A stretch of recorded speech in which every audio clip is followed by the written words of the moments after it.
जमलेल्या माझ्या सर्व सहकारी बांधवांनो, भगिनींनो आणि मातांनो,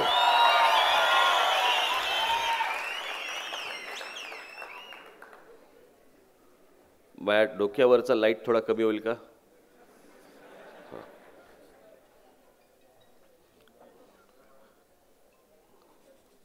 कारण मी काही दिव्याने पेटत नाही, मी आतल्यात पेटतो.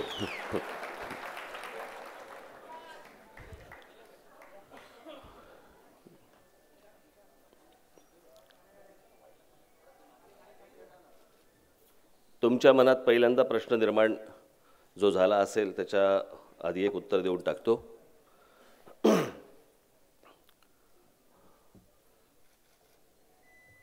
थोडंसं एका खडबडीत भिंतीवरती माझं बोट घासलं गेलंय म्हणून हे सगळं लावलंय. तर त्याच्यामुळे विनाकारण काय झालं होतं बोटाला? बोटाला काय होतं? ते काय झालं होतं? तर आधीच सांगून टाकतो तुम्हाला काय झालं होतं ते, नंतर चर्चा नको त्याची. मला सुचलं पण होतं एक वाक्य, पण जाऊन देत.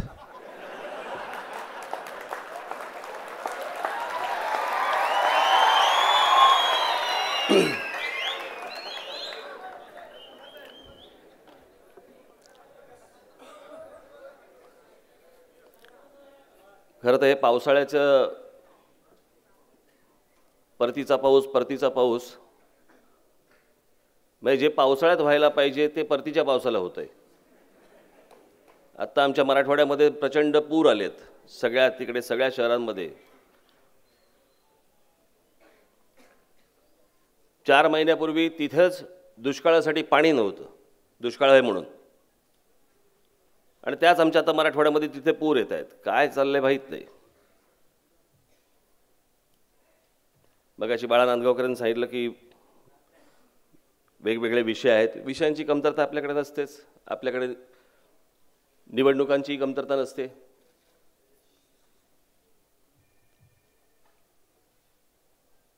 परंतु एखादी कुठची गोष्ट बोलताना आपण प्रत्येक वेळेला निवडणूकच डोळ्यासमोर ठेवली पाहिजे याची काही आवश्यकता नाही आणि गरजही नाही.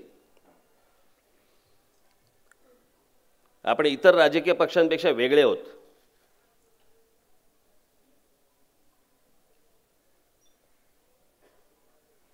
जे सांगायचंय, जे म्हणायचंय ते स्पष्टपणे समोर म्हणायचं. त्याचं राजकारण नाही करत बसत मी.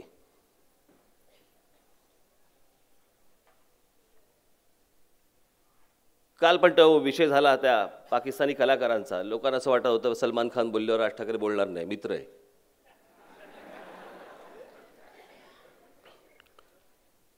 देशापुढे आणि महाराष्ट्रासमोर माझ्यासमोर कोणी मित्र कोणी नसतो.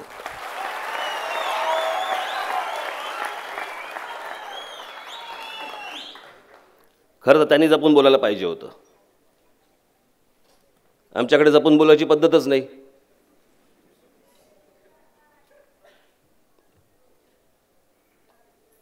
पण मला एक गोष्ट कळत नाही, हा देशावरती इतकं सगळ्या गोष्टी चालू असताना, संकट आलं असताना, आपले जवान मारले जात असताना, पाकिस्तानी कलावंतांना जेव्हा आपण चालते व्हा म्हणून जेव्हा सांगितलं, आपल्याच देशातले नतद्रष्ट कला आणि हे काय, कला आणि तुमची काय देश, हे कला आणि देश कसं काय वेगळं ठेवणार? काल मी एक ते मला असं वाटतं कुठच्या चॅनलवरती ABP माझा का झी 24 तास कुठेतरी मी बघत होतो, कार्यक्रम बघत होतो. त्याच्यावरती आमचे एक पुण्यातले मित्र आहेत श्रीरंग गोडबोले, फार छान बोलले. ते स्वतः कलाकार आहेत.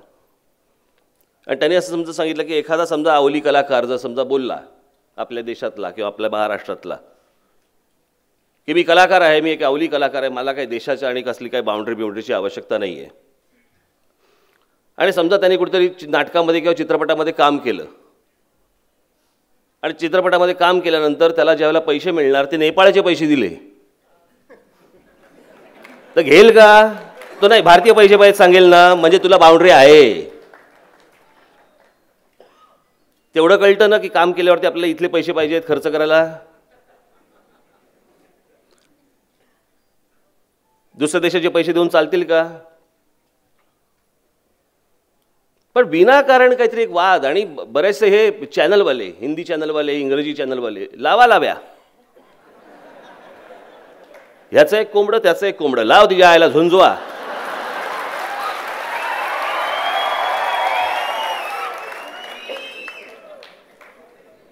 पण तरी या आत्ताच्या या सगळ्या प्रसंगामध्ये सगळे चॅनल्स, सर्व आपल्या देशातली सर्व चॅनल्स, सर्व राजकीय पक्ष हे एकत्र बोलतायत, एकत्र येऊन बोलतायत आणि एकत्र राहतायत या सगळ्या विषयावरती. त्याबद्दल इतर सर्व राजकीय पक्षांचं मी अभिनंदन करतो.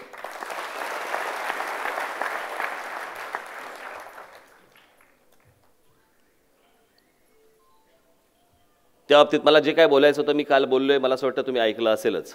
ऐकलं ना सगळ्यांनी? ऐकलेलं आहेच.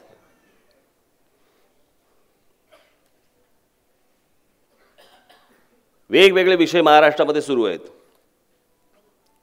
आणि हल्ली एक फॅड आले. काही बोललं ना, हे महानगरपालिकेच्या निवडणुका येणार आहेत ना, त्याच्यासाठी. त्याचा काय संबंध?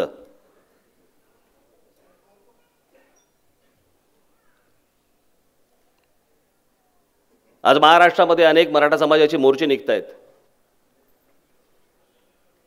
मी त्या सर्व बांधवांना आणि भगिनींना मी त्यांचं अभिनंदन करीन की अशा प्रकारचे शिस्तबद्ध मोर्चे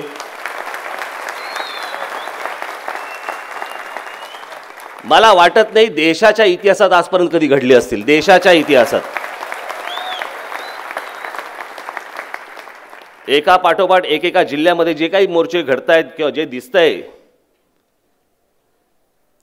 हे आजपर्यंत कधी महाराष्ट्रात दिसलं नव्हतं ना. देशात कुठच्या दिसलंय, कुठच्या राज्यात दिसलंय.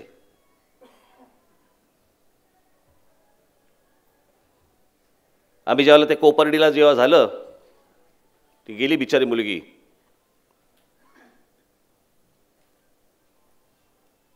त्या तिथे मी जेव्हा गेलो त्यावेळेला तिथे मी पहिल्यांदा या विषयावरती मी बोललो. मला अनेक तिथले सगळे गावकरी मला भेटले, शेतकरी बांधव होते आपले. आणि त्या सर्व शेतकरी बांधवांनी मला सांगितलं की अनेक ठिकाणी ह्या सगळ्या गोष्टींचा त्रास होतोय. कुठचा? खास करून ॲट्रॉसिटीचा. महाराष्ट्रातल्या मी अनेक लोकांना मी बोलवून घेतलं. त्याच्यानंतर मला जे बोलायचं मी सांगितलंच की आताचा जो कायदा आहे तो रद्द करून तुम्ही त्याच्यामध्ये नवीन बदल घडवले पाहिजेत, नाही तर हे असंच चालू राहील. काही जण फक्त त्याचा फायदा घेत राहतील. आज बऱ्याचशा महाराष्ट्रातल्या दलित समाजाला, इतर समाजाला माहिती पण नाही आहे त्याचे फायदे कसे घ्यायचे असतात. त्यांच्यासाठी तो कायदा आहे, परंतु ह्याचे गैरफायदे घेणारे पण आहेत खूप जण.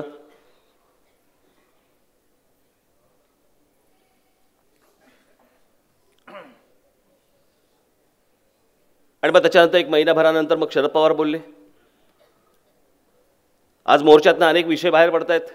आरक्षणाचा विषय बाहेर पडतोय. आज शरद पवार सांगतायत की राज्य सरकारने ताबडतोब आरक्षण देऊन टाकावं. अरे वा, तुम्ही का नाही दिलं? 15 वर्ष या महाराष्ट्रामध्ये एनसीपी काँग्रेसची सत्ता होती. देशामध्ये काँग्रेस एनसीपीची सत्ता होती. 10 वर्ष होती. तेव्हा का नाही केलं?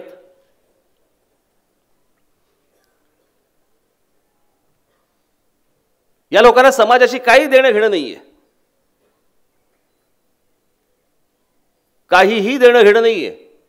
यांना फक्त राजकारण कळतं, यांना फक्त निवडणुका कळतात आणि हा समाजाचा वापर या निवडणुकांसाठी कसा करून घ्यायचा एवढंच फक्त या लोकांना कळतं. याच्या पलीकडे यांना काही देणं घेणं नाही. मला असं वाटतं 2013ला सोलापूरला मी एका सोलापूरला का कुठेतरी सोलापूरच्या सभेमध्ये मी हा विषय बोललो होतो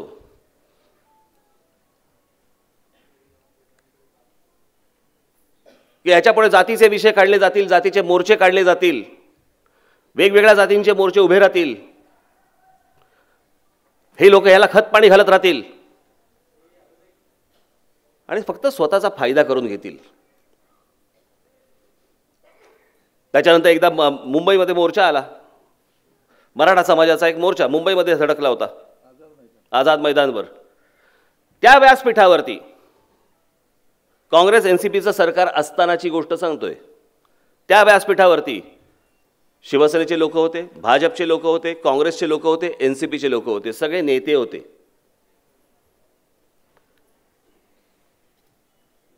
मी म्हटलं या चारही पक्षांचे नेते जर समजा तिथे व्यासपीठावरती आहेत आणि त्या चारही पक्षाच्या नेत्यांना जर समजा मान्य आहे की मराठा समाजाला आरक्षण मिळालं पाहिजे, मग अडवलंय कोणी? तुम्हाला थांबवलंय कोणी? मग का हा विषय इतकी वर्ष तुम्ही आज ठेवून दिला होतात?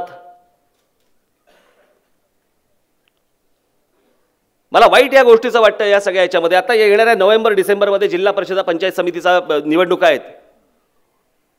हे काँग्रेस एनसीपी वाले आणि इतर सगळे नेते हे याच्यासाठी तर वापर करून घेणार नाहीत. आणि तो माझा जो मराठा बांधव भगिनी ज्या आज त्या मोर्चामध्ये येते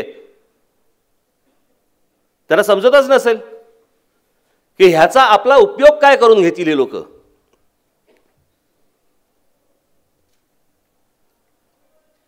मला मुळात माझा स्वतःला आरक्षण या गोष्टीलाच माझा विरोध आहे.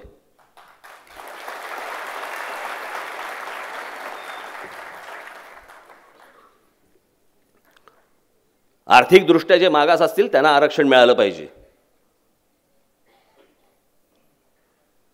आज दलित समाजापासून इतर सगळ्या समाजांमध्ये आज आरक्षण आहेत. मग तिथल्या त्यांच्या श्रीमंत लोकांच्या मुलांना आरक्षण कशासाठी पाहिजे? तिथेही जे आर्थिकदृष्ट्या मागासलेले असतील त्यांना आरक्षण द्या.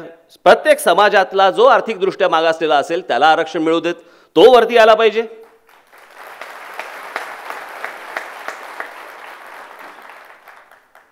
अन्यथा या महाराष्ट्रामध्ये आणि या देशामध्ये प्रत्येक जण आपापल्या वेगवेगळ्या जातीप्रमाणेच बघत राहणार एकमेकांकडे आणि दुश्मनी वाढत जाणार. तो कुठच्या जातीचा, तो कुठच्या जातीचा, तो कुठच्या जातीचा. एकदा आर्थिकदृष्ट्या जर मागास हा जर समजा निकष आपण ठरवला, ही वाट लावली त्या व्ही पी सिंगने. या देशात 89 साली त्या नतद्रष्ट माणसाने गेला तो आता. त्याने हे विष कालवलं, अख्खं विष त्याने कालवलं. तोपर्यंत काही नव्हता या देशात, काही हा विषय नव्हता. पण हे अशा जर गोष्टी व्हायला लागल्या की एकाला एक गोष्ट द्यायची आणि दुसऱ्याला द्यायची नाही असं म्हटल्यानंतर विद्वेष हा पसरणारच आहे, राग हा येणारच आहे. म्हणजे शाळेतल्या ऍडमिशनला जर समजा आरक्षित मुलगा जर आरक्षणामधला मुलगा असेल त्याला कमी फी आणि आरक्षणामधला नसेल त्याला जास्ती फी असं आलं, दोघांचं एकमेकांशी पटेल काय?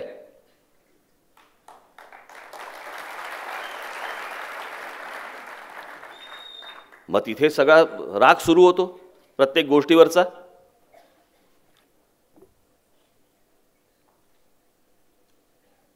आरक्षणावरती नोकऱ्या लागणार, आता आरक्षणावरती बढत्या पण मिळणार.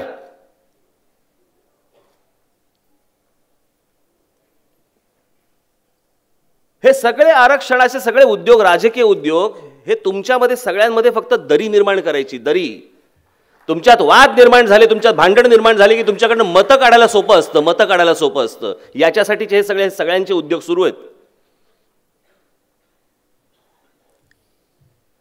हे आता सगळे जे मोर्चे निघतात त्या मोर्चाच्या सगळ्यात शेवटी हे सगळे काँग्रेस एनसीपीचे नेते का फिरताय तो मागे? निवडणुकीच्या भिका मागायलाच ना.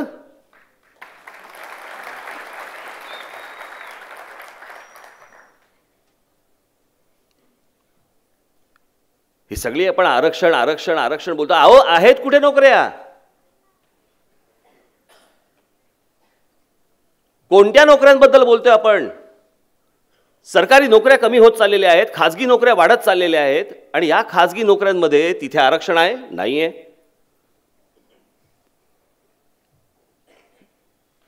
मायनॉरिटी आणि खाजगी शाळांमध्ये आरक्षण आहे? नाहीये. तर कोणत्या शाळांचं बोलतोय आपण?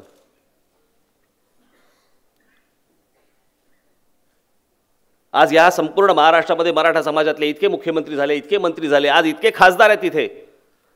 हा आरक्षणाचा मुद्दा मी आपल्याला मुद्दामून सांगतोय. मी ह्याच्यावरती खूप विचार करत होतो. मला स्वतःला जातपात कळत नाही, मी स्वतः जातपात मानत नाही.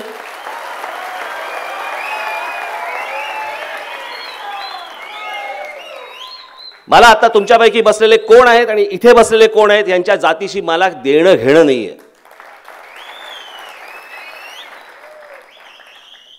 मला काही देणं घेणं नाही या गोष्टींशी.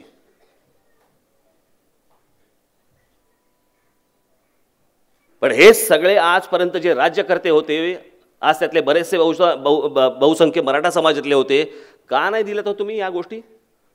आजही आमचा गरीब शेतकरी तिथे, मराठा समाजातला शेतकरी आज फासावरती लटकतोय. आज जे फासावरती गेलेले शेतकरी बांधव आहेत, तो आमचा ज्यांनी आत्महत्या केली, काढून बघा कोण कोण आहेत. तो तिथेच राहणार, तो तशीच आत्महत्या करणार. हे नेते तुम्हाला भुलवत राहणार. साधी सोपी गोष्ट आहे ना हो, तुम्हाला मान्य आहे तर मग आणा. त्या दिवशी शिवसेनेने काय प्रतिक्रिया दिली? विशेष अधिवेशन बोलवा. अधिवेशन नंतर प्रतिक्रिया पहिलीच सांगा, तुमचं मत काय ते सांगा.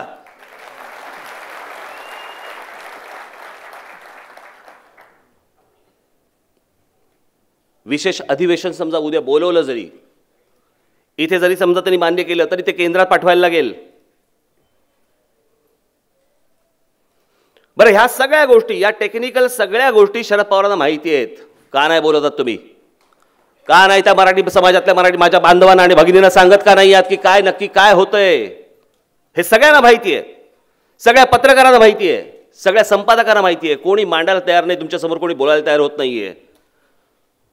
हे जे सगळं उभं राहतंय आज मोर्चाच्या स्वरूपामध्ये, यातनं मला मतं कशी मिळतील आणि मी जिल्हा परिषदेवरती कसा येईन आणि मी पंचायत समितीवरती कसा येईन, ह्याची स्वप्न पाहतायत हे सगळे. ह्याला प्रश्न नाही सोडवायचे आहेत कुठचे.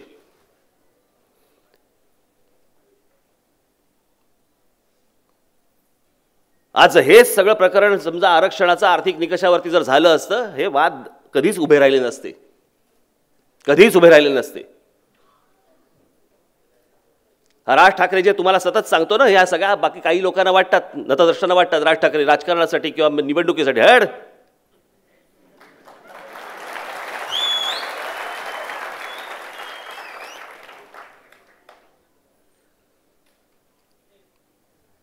निवडणुकांचा विचार करून मी फक्त पावलं टाकत नाही, मी महाराष्ट्राचा विचार करून पावलं टाकतो. कधी यश येतं, कधी पराभव येतो, जे असेल ते असेल.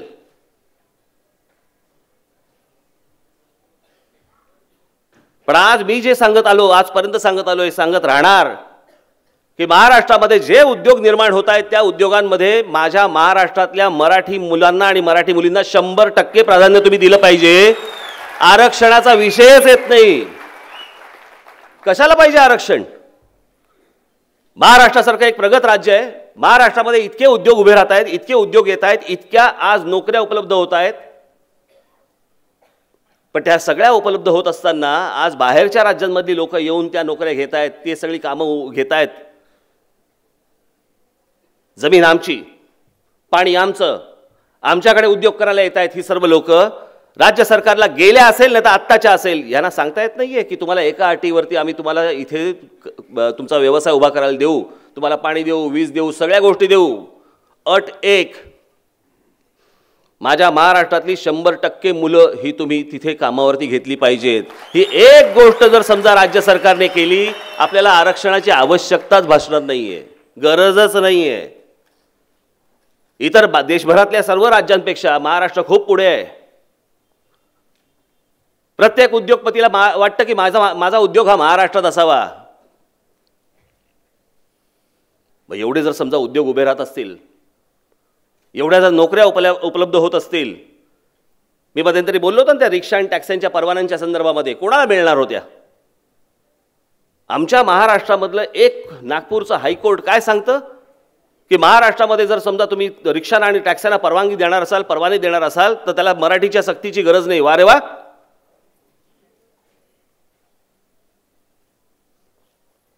मग कोणाला भरायचेत, कोणाला तिथे? आज महाराष्ट्रासारख्या अनेक जे शहरं उभी राहत आहेत, मुंबई असेल, ठाणा असेल, नाशिक असेल, पुणे असेल, नागपूर असेल, औरंगाबाद असेल, अनेक शहरं जी उभी राहत आहेत, आज तिथे जे उद्योग उभे राहत आहेत, येत आहेत, तिथे टॅक्स्या, रिक्षा, इतर सर्व सगळ्या गोष्टी ज्या येत आहेत, हे माझ्या महाराष्ट्रातल्या ग्रामीण मुलाला कळायला नको?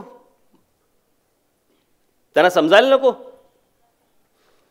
पण राज्याने जर समजा हा कायदा आणला तर तो कंपल्सरी होणार, त्याला तिथपर्यंत कळणार.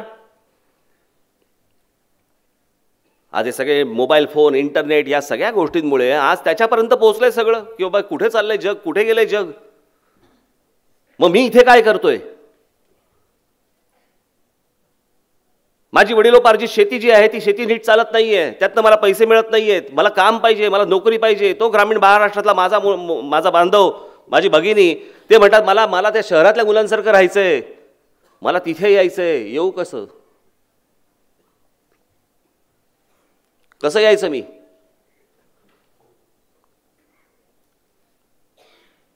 हा नुसता शिक्षण आणि नोकरीचा फक्त प्रश्न नसतो. हा विषय फक्त शिक्षण आणि नोकरीपुरताचा नाही आहे.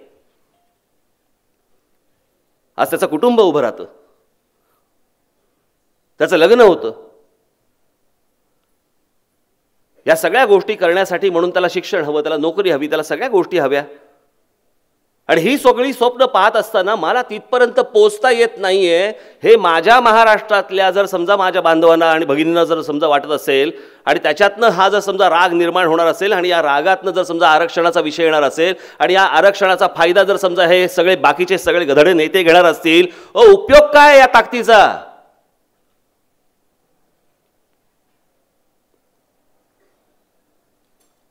आज तिकडे तिकडे पटेलांचे मोर्चे निघाले, तिकडे काय गुजरांचे निघाले, अजून कोणाकोणाचे निघाले. काय झालं? काही नाही झालं. पुढे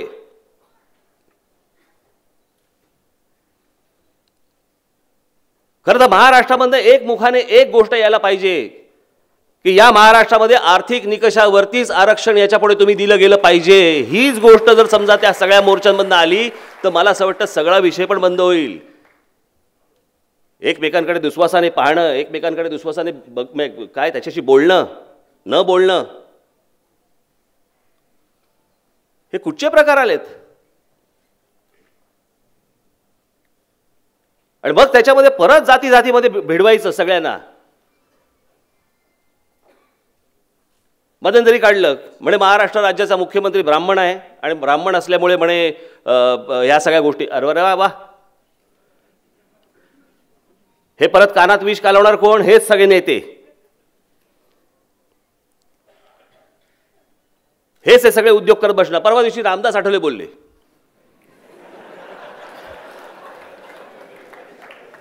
मला कळत नाही रामदास आठवले हे नाव विनोद झालंय का त्याचा?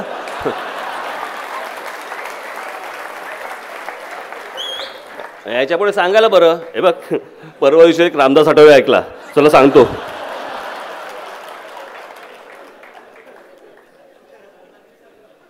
हो, काय रामदास आठवले म्हणाले की म्हणे सवर्णांना आर्थिकदृष्ट्या जे मागास असतील सवर्णांमध्ये त्यांना 25% आरक्षण द्या. वा रे वा, मग सगळ्यांना का नको? प्रश्न हा सवर्ण दलित हा विषय नाहीये. हा विषय आहे समान नागरी कायद्याचा. हा सगळ्यांना समान पद्धतीने बघितलं गेलं पाहिजे. मग तो कोण असेल, ब्राह्मण असेल, दलित असेल, तर कोणी असेल. ह्या ऍडमिशन आणि नोकऱ्या आणि सगळ्या ह्या गोष्टी ह्या जातीमध्ये विभागता, तुम्ही धर्मामध्ये विभागता. आज तो अॅट्रॉसिटीचा पण विषय. मी त्यातली काही माहिती काढली. माहिती काढल्यानंतर माझ्या असं लक्षात आलं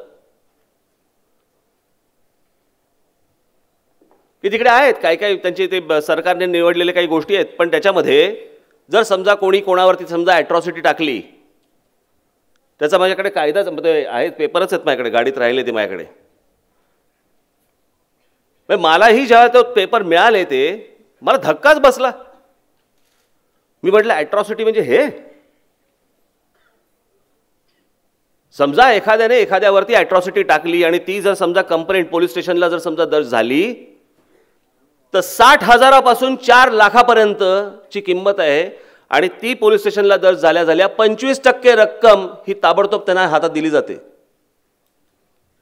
म्हणजे 60,000चे 15,000, 2 लाखाचे 50,000, 4 लाखाचे 1 लाख. हे केस पुढे चालू आहे, केस पुढे चालू राहील.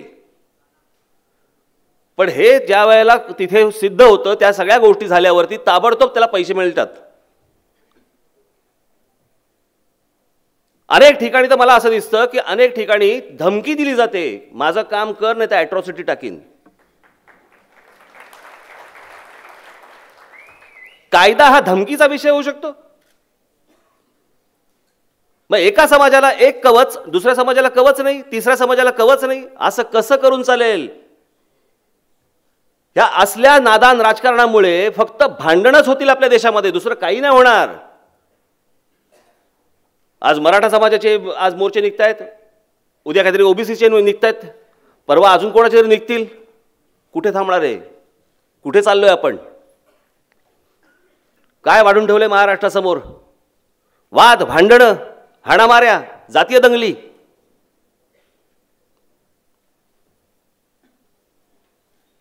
आपण या दरीत जाणार आहोत का आता ह्याच्या पुढे? आणि ह्या सगळ्या समाजाचा वापर करणारे हे जे सगळे नेते आहेत, मला असं वाटतं प्रत्येक समाजाने या नेत्यांना पहिल्यांदा ढोंगणावरती लाथ मारून हाकलून दिले पाहिजेत.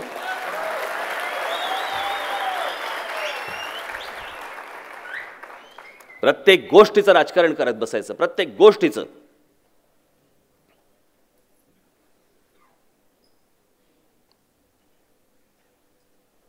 ह्या समाजाचे लोक इथे किती आहेत, मग त्या समाजाचा उमेदवार टाका. मग ह्या समाजाचे इथे किती आहेत, त्या समाजाचा. काय प्रकार आहे हा? कोणता प्रकार आहे?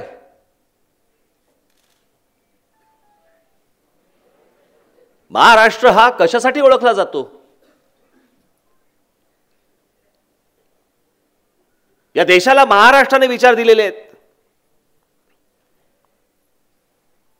प्रत्येक बाबतीत महाराष्ट्र विचार देत आला या देशाला, आणि महाराष्ट्र आज या चिखलामध्ये अडकलाय, या जातीच्या चिखलात. काही यातनं बाहेर पडणार आहोत की नाही पडणार आहोत? मला असं वाटतं माझ्या बरोबर जेवढे लोक आहेत, महाराष्ट्रामध्ये जेवढे लोक आहेत, तुमच्यापैकी कोणीही याच्या पुढे जातीचा विचार करता कामा नये. आम्ही जात मानणार नाही म्हणून सांगावं.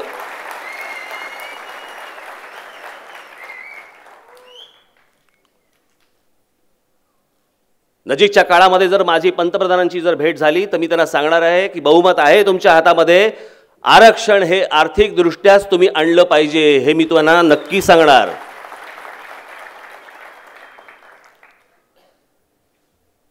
आता उद्या निवडणुका येतील. काय पडतात तुमचे? आरक्षण. तिथे पण आरक्षण.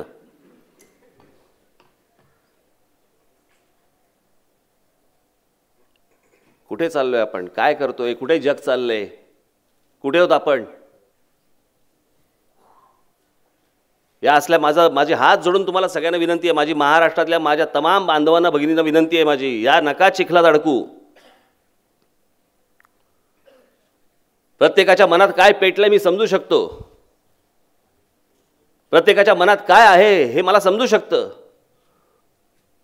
पण ते प्रत्येक गोष्ट जर समजा आपण जातीच्या वरती जर घासून पुसून पाहायला गेलो ना, आपण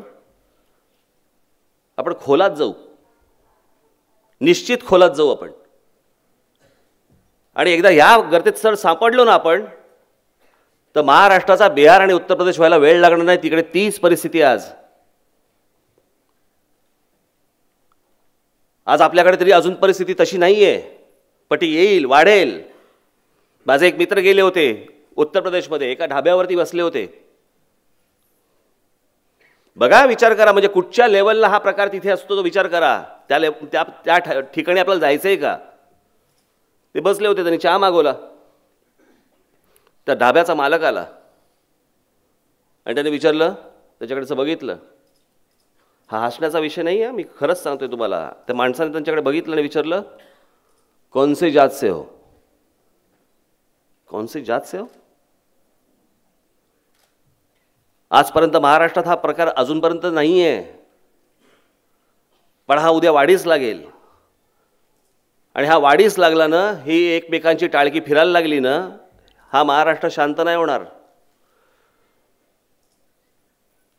माझी महाराष्ट्रातल्या नेत्यांना ही हात जोडून विनंती आहे, नका राजकारण करत बसू याच्यावरती. निवडणुका येतील जातील. आज काँग्रेस एनसीपीला पराभव पत्करावा लागला असेल, पण पुन्हा विजय प्राप्त करण्यासाठी म्हणून या महाराष्ट्रातली डोकी नका भडकवू तुम्ही. ही जातीची विष कालवून हा महाराष्ट्र बर्बाद करू नका. हे निवडणुका ज्यावेळेला यायच्या त्यावेळेला येतील. आज आमच्या शहरांची वाट लागलेली आहे, आमच्या महाराष्ट्रातल्या ग्रामीण भागाची वाट लागलेली आहे. ग्रामीण महाराष्ट्रातला माणूस म्हणतोय की मला शहरात जायचं आहे, शहरातला माणूस म्हणतो मला शहर सोडून बाहेर जायचं आहे. आज जे संकट हा राज ठाकरे जे सांगतोय ना तुम्हाला, की हे जे बाहेरून सतत जे येत आहेत आपल्याकडे, ह्याने जो महाराष्ट्र भरला जातोय त्याचं काय करायचं? आपण आपापसात डोकी फोडून घेऊ आणि हे महाराष्ट्रामधलं लोणी खायला हे सगळे बाहेरच्या राज्यातले लोक येतील आणि येत आहेत, घेतलेलं आहे, अजून येत आहेत. हा विद्वेष पसरवण्याचा भाग नाहीये. माझं तर मत आहे की प्रत्येक राज्याने आपापला विकास करावा आणि मोठं व्हावं.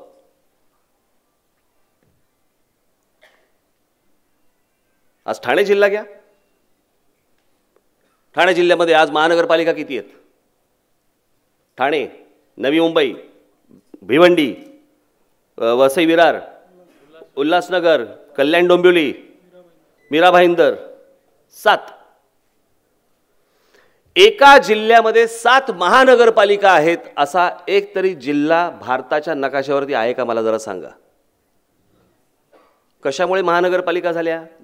या नगरपालिकांच्या महानगरपालिका झाल्या कशामुळे झाल्या? लोकसंख्येमुळे झाल्या. कोणाच्या लोकसंख्येमुळे झाल्या? आकडेवारी काढून बघा. सर्वात जास्ती परप्रांतातनं येणारी माणसं ही ठाणे जिल्ह्यात येतात. काय आनंद झालेला आम्हाला. खा या रे या, अंगावरून चालत जा आमच्या. आम्हाला काय मिळालं नाही तरी चालेल, पण बांधवा देशातनं आलेला आहेस, कर वाटचाल तू आमच्या अंगावरनं.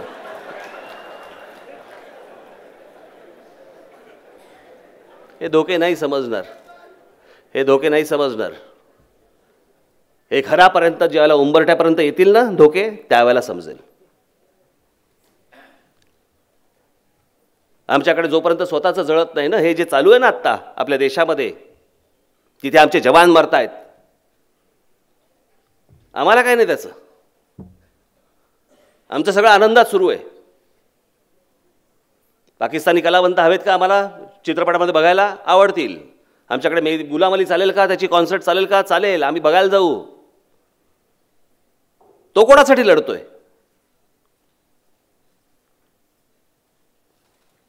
त्याचं काय वैयक्तिक भांडण आहे पाकिस्तान बरोबर? मी एका चित्रपटामध्ये एक फार छान वाक्य ऐकलं होतं आणि मी जेव्हा प्रत्यक्ष तिथे गेलो त्यावेळेला मला खरंच असं वाटलं, अरे खरंच आहे हे, आपण काय करतो. आणि ते वाक्य होतं त्याचं, तो एक आर्मीचा माणूस दुसऱ्या आर्मीच्या माणसाला समजवतो कि हिंदुस्तान की 125 करोड़ की जनता रात को सुकून से सोती है क्योंकि तुम और मैं जागे रहते हैं.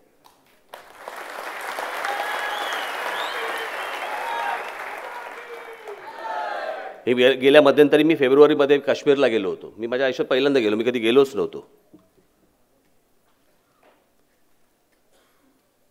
तिथे गेलो. तिथे ते एक काहीतरी काय गंडोला म्हणून, म्हणजे गंडोला, मराठी भाषेवर जाऊ नका लगे. गंडवला नाही, गंडोला असं काहीतरी एक वरती तिकडे त्या गुलमर्गच्या इकडे होतं. नाही, गंडोला. शिशिर शिंदे म्हणतात शिकारा, नाही म्हटलं नाही, शिकारा.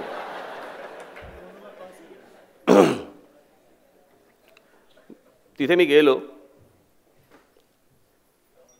पूर्ण बर्फ होता,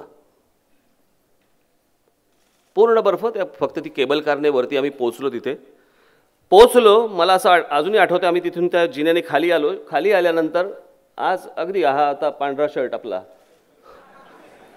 इथे खांब होते, दोऱ्या लावल्या होत्या. त्याच्या पलीकडे तुम्ही नाही जायचं. तिथे 4 आपले आर्मीचे जवान उभे होते. आम्हाला समजे ना कशासाठी उभे आहेत.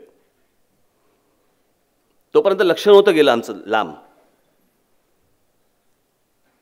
त्या ज्या केबल कार्स येतात वरती, त्या केबल कारमधनं एक रिकामी केबल कार असते ज्याच्यातनं त्यांचं जेवण, कपडे, औषधं सगळ्या गोष्टी त्याच्यातनं येतात वरती. आणि आम्ही ज्या ठिकाणी गेलो होतो ते साधारणपणे 14,000 फुटावरती होतं. पूर्ण बर्फ. तुम्ही बघाल तिथे फक्त बर्फ. ते सगळं सामान आलं, त्यांनी सामान घेतलं, सामान उतरवलं, सगळं खांद्या बिंद्यावरती घातलं, डोक्यावरती घेतलं. भरपूर सामान होतं. आणि ते सगळे ती दोरी अशी वरती करून ते चालत चालत चालत चालत चालत चालत चालले होते. तिथे कळलं तेव्हा त्या लांब छावण्या होत्या आपल्या सगळ्या भारतीय लष्कराच्या आपल्या. त्यांच्याशी तिथे बोलायला कोण नसतं, ते एकटे असतात. एकटे म्हणजे जे काय 8-10 जण जे असतील एकेका छावणीवरती तेवढेच जण असतात. अशा जवळपास 50-60 किलोमीटर आतमध्ये डोंगरामध्ये सगळ्या ठिकाणी छावण्या आहेत. ते काय करत असतील? कोणासाठी करत आहेत? ते कोणासाठी उभे आहेत तिथे? कोणासाठी गोळ्या झेलतायत तिथे?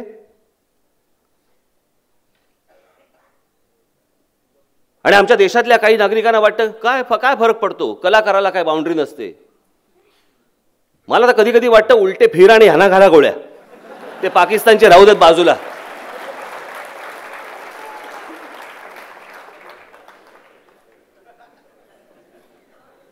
यांना गोळ्या घातल्याशिवाय हे सरळ येणार नाहीत. सरळ म्हणजे सरळ. काय थट्टा लावली आपण. भारताचं सैन्य म्हणजे ते सगळे सैनिक जे काय आहेत ते काय आपले नोकर आहेत? तुम्ही तिकडे मरा. आज एक एक शहीद होऊन ज्यावेळेला एक एक घरी जातात, काय होत असेल तिकडे?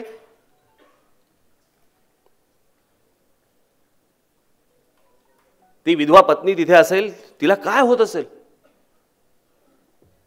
आणि ते ज्यावेळेला समजा असं पकडूया, आपण विचार करूया की ते ज्यावेळेला त्यांच्याकडे समजा एखादं वर्तमानपत्र पोहोचत असेल, ते तिथे छावणीवरती आहेत, बर्फामध्ये आहेत, बंदुका पाकिस्तानच्याकडे ठेवलेले आहेत, आणि एखादं वर्तमानपत्र जर समजा त्यांच्याकडे समोर पडलं आणि त्यांनी जर समजा वाचलं की आज भारतामध्ये इथे इथे गुलाम अलीची कॉन्सर्ट आहे, काय होत असेल आत्महत्येनं?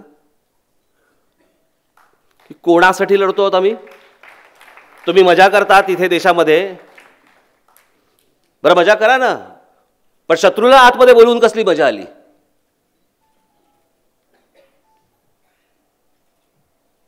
याच्यासाठी बसलेत ते लोक. मला असं वाटतं वस्तुस्थिती आपण नीट समजून घेणं गरजेचं आहे. मग ती महाराष्ट्रातल्या राजकारणाची असेल नाही तर देशातली असेल, ही वस्तुस्थिती समजणं आवश्यक आहे. जसे शहरातले आपले विषय आहेत, अनेक विषय. मग अशी अभिजित बोलताना बोलला की ते कुठच्या आपलं काशीनाथ घाणेकरच्या इकडे वरतून काहीतरी छतच पडलं, तिथे माणसं नव्हती, कोणाला काय झालं नाही म्हणून. असं बांधतात थिएटर, असं बांधलं जातं, रस्ते असे बांधतात. वर्षानुवर्ष आम्ही वर्तमानपत्रामध्ये वाचतोय, इथे खड्डे पडलेत, इकडे खड्डे पडलेत, नाले बुजलेले आहेत, रस्त्याने चालायला कुठे काही नाही. आज आपल्या महाराष्ट्रामधल्या जर समजा गल्ल्या घेतल्या, आज तिथे व्हेकल्स येत आहेत, इतके वाहनं वाढलेली आहेत, ही सगळी वाहनं वाढलेली आहेत, सगळ्या गल्ल्यांच्या बाजूला बाजूला बाजूला उभी आहेत. फायर ब्रिगेडचा बंब जाऊ शकत नाही आतून. आग लागली तर काय करणार आहोत माहीत नाही. कोणाचा पायपोस कोणाच्यात नाही. मला असं वाटतं हा जो नागरिकांना जो सगळ्या गोष्टींचा त्रास होतोय तिथे तुम्ही पाहणं आवश्यक आहे. हे कुठची आरक्षण पडली आणि कुठचा मला मतदारसंघ मिळाला आणि मला आता पुढे काय होणार आहे हे सगळं निवडणुकीच्या वेळेला बघता येईल. पण प्रामुख्याने पहिल्यांदा तुम्ही राजकीय पक्षाचे कोणी पदाधिकारी आहात, यापेक्षा तुम्ही या महाराष्ट्राच्या या देशाचे नागरिक आहात, म्हणून पहिला विचार करणं तुम्ही गरजेचं आहे. आणि तो विचार करूनच तुम्हाला पुढे जावं लागेल. हे नुसते मतं मागण्यात काही अर्थ नाही आहे. हे फेब्रुवारीमध्ये निवडणुका येतील वगैरे वगैरे सगळं मला मान्य, पण त्यावेळेला तुम्ही सगळेजण सज्ज असणं आवश्यक आहे. पण त्या सगळ्या गोष्टींच्या तयारीला तुम्ही आत्ता लागणं आवश्यक आहे. तुम्ही आज सगळे बरेचसे गटाध्यक्ष इकडे सगळे आलेले आहात. तुम्हाला सर्वांना मी मनपूर्वक नवरात्रीच्या शुभेच्छा देतो आणि परत एकदा हात जोडून विनंती करतो की जातीभीतीच्या कुठच्या भानगडीत तुम्ही तरी किमान पडू नका एवढी फक्त एक तुम्हाला विनंती करतो आणि आपणा सर्वांची मी रजा घेतो. जय हिंद, जय महाराष्ट्र.